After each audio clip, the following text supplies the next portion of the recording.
Hello everyone, thanks for tuning in to Everyday English Phrase.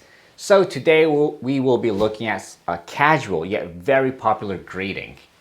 Are you guys ready? Here I go. What's up? What's up? Okay, so the phrase we are working on today is what's up.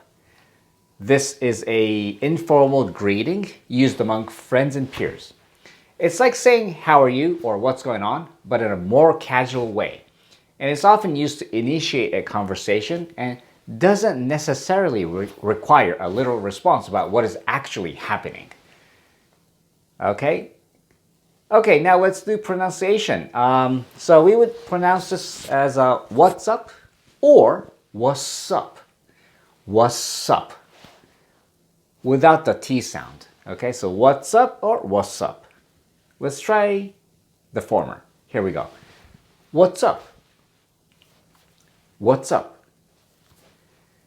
Okay, so I'm not really sure if you will be in a situation to use this because what's up is usually used when you run into a friend that you haven't seen in a while or when you start a phone call with someone close.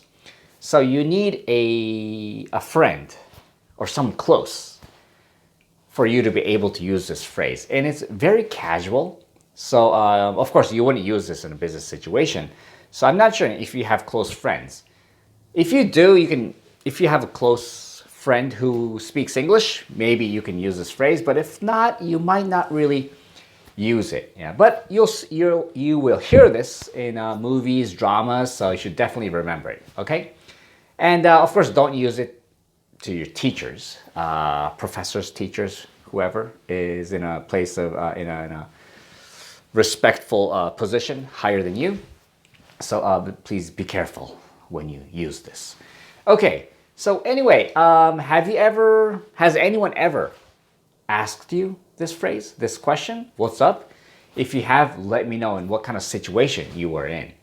Okay, so anyway, please remember this phrase. I'm not sure if you will use it, but you should know this phrase, okay? Anyway, thanks for joining my lesson today.